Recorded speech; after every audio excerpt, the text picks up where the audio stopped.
বরিশাল। হ্যাঁ বন্ধুরা, বাংলার দক্ষিণাঞ্চলের রূপসী জেলা বরিশাল।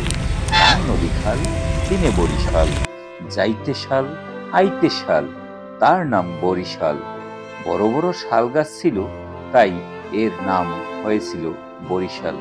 এখানে এক সময় নাকি বড় বড় শাল গাছ ছিল। এখানে বড় বড় সল্ট পাওয়া যেত, তাই এর নামও হয়েছে বরিশাল। আজকে আমি সেই বরিশালের কথাই বলছি। বন্ধুরা, এখন আমি দেখতে পাচ্ছেন গুঠিয়া মসজিদে আছি। আধুনিক স্থাপত্য নির্মিত মনোমুগ্ধকর দানবীরের দোয়া ঘর। বরিশালের উজিরপুর জেলায় বায়তুল আমান গুঠিয়া জামে মসজিদ। বাংলাদেশের আধুনিকতম এবং অত্যন্ত সৌন্দর্যমণ্ডিত মসজিদগুলির মধ্যে একটি হচ্ছে গুঠিয়া মসজিদ।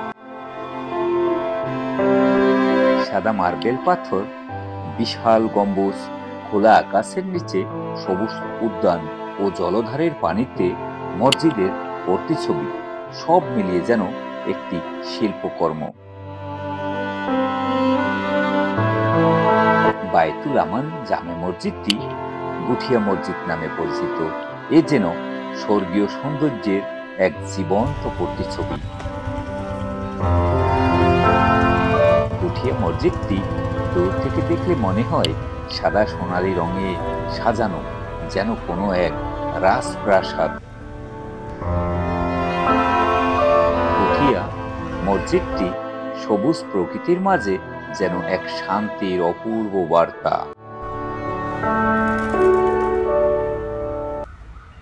মসজিদে প্রবেশ করলেই চোখে পড়ে এক বিশাল প্রাঙ্গণ, পারবিষ্ট টাইলস, সুন্দর লতাপাতা গুল্ম আর লেকের পানিতে রাজহাঁসের দল মসজিদের রূপ আরো বাড়িয়ে তুলেছে। মসজিদের চারপাশে আছে বিস্তীর্ণ সবুজ বাগান, ফুলের সৌরভ, পরিচ্ছন্ন হাঁটার পথ। গুঠিয়া মসজিদের ভিতর হাঁটতে হাঁটতে লেকের টলটলে পানি আর দোয়া আজানের সুমধুর ধ্বনি দর্শকদের মনকে প্রশান্ত করে তোলে। বায়তুল আমান মসজিদে মহিলাদের জন্য আছে নামাজের সুব্যবস্থা। এখানে যে কোনো মহিলা আসলে ঠিক সময়ে নামাজ কায়েম করতে পারবেন। বরিশালের ঐতিহ্য ধারণ করে আছে গুঠিয়া বড় মসজিদটি, বায়তুল আমান মসজিদ। এর পাশে রয়েছে একটা সুন্দর মাঠ। গুঠিয়া মসজিদ পরিদর্শন শেষে আমি চলে এলাম দুর্গাসাগর দিঘিতে। একটা টিকিট সংগ্রহ করে ঢুকে পড়লাম দুর্গাসাগর দিঘির ভিতরে। গুঠিয়া মসজিদ থেকে 10 মিনিট ব্যবধানে চলে আসা দায় দুর্গাসাগর দিঘি। দুর্গাসাগর দিঘির প্রবেশ মূল্য মাত্র 30 টাকা। আমি দুর্গাসাগর দিঘিতে প্রবেশ করলাম। দুর্গাসাগর দিঘির ইতিহাস খুঁজলে দেখা যায় রাজকন্যার নামে উপাখ্যান ঘেরা বরিশালের সবচেয়ে বড় দিঘি, বরিশালের অন্যতম ঐতিহাসিক নিদর্শন এই দুর্গাসাগর দিঘি।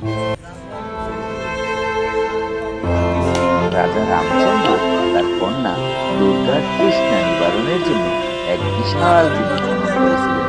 এই দিঘি দুর্গাসাগর দিঘি নামে পরিচিত। দুর্গাসাগর দিঘির মাঝখানে ছোট্ট একটি দ্বীপ রয়েছে, যেখানে ফলজ ফুলজ গাছের অসংখ্য সমাহার। শীতের সময় অসংখ্য পাখির কলতানে দিঘি জমে ওঠে। বরিশাল শহর থেকে 8 কিলোমিটার দূরে এই দুর্গাসাগর দিঘি অবস্থিত। দুর্গাসাগর দিঘি 1780 সালে তৎকালীন রাজা শিব নারায়ণ তার স্ত্রী রানী দুর্গাবতীর নাম অনুসারে এই দিঘির নামকরণ করেন। বন্ধুরা, আপনারা যদি শীতের সময় এখানে আসেন তাহলে দেখতে পাবেন অসংখ্য অতিথি পাখির মিলন মেলা। এখানে চিড়িয়াখানাও আছে। এখানে হরিণ আছে, বানর আছে এবং ময়ূরের অনেক আপনি সমারোহ দেখতে পাবেন, যা দেখে আপনার মন ভরে উঠবে। দুর্গাসাগর দিঘির আর এক খাঁচাতে লক্ষ্য করলাম দুটো উট পাখি, যা দেখে আমি সত্যিই অভিভূত। দুর্গাসাগর দিঘির চারপাশে বসার জন্য দর্শনার্থীদের জন্য অনেক সুব্যবস্থা আছে, তার মাঝে অনেক দোলনাও আছে। আমি তাকে মনোরঞ্জনের জন্য একটু দোলনায় চেপে বসলাম।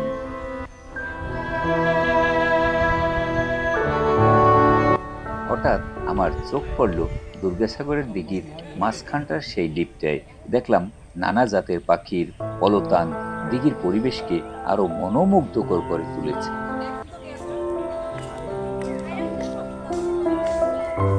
দুর্গাসাগর দিঘি দেখা শেষ করে চলে এলাম অক্সফোর্ড মিশন।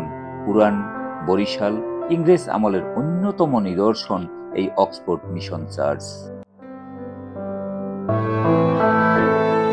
অক্সফোর্ড মিশন চার্চটি লাল ইটের গাঁথুনির বিশাল স্থাপনাটি যেন ইউরোপের কোনো মধ্যযুগীয় গির্জার কথা মনে করিয়ে দেয়।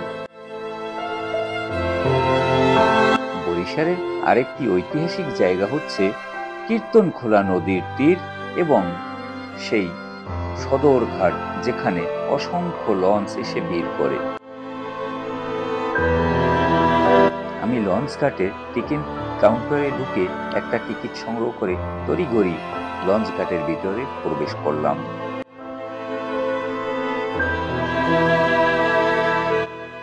সত্যি বলছি, বরিশালের লঞ্চ ঘাটের নৌকোগুলো এবং লঞ্চ ঘাটের চারপাশের পরিবেশ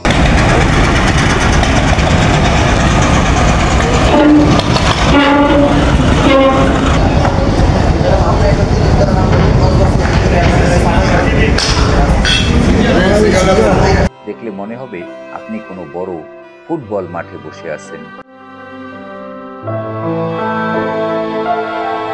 হ্যাঁ বন্ধুরা, আমি এখন কীর্তনখোলা নদীর উপরে আছি। কীর্তনখোলা নদী বরিশালের সবচেয়ে বিখ্যাত নদী এবং বরিশাল শহরটি কীর্তনখোলা নদীর তীরে অবস্থিত। কীর্তনখোলা নদীতে গিয়ে আমি সদরঘাটের দুই একটা ছবি তুলে নিলাম, সাথে বিভিন্ন লঞ্চের মাঝে আমার দুই একটা ছবি তুলে নিলাম। কীর্তনখোলা নদী বরিশালের অন্যতম প্রধান নদী।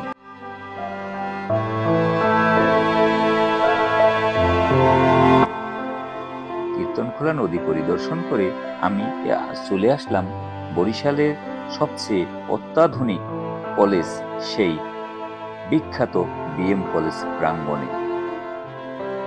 বন্ধুরা, বিএম কলেজটি 1889 সালে তৎকালীন ম্যাজিস্ট্রেট আশুতোষ চন্দ্র দত্ত এই বিএম কলেজটি নির্মাণ করে গেছেন। বিএম কলেজ ব্রজমোহন কলেজ নামে সমাদৃত।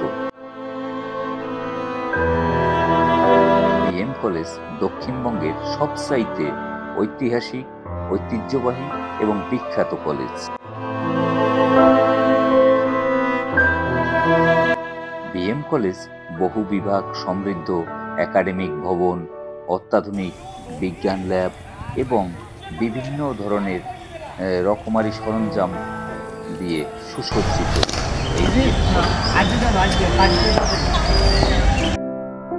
বিএম কলেজ পরিদর্শন শেষে আমি চলে এলাম চারণ কবি মুকুন্দ লাল দাসের বাড়িতে।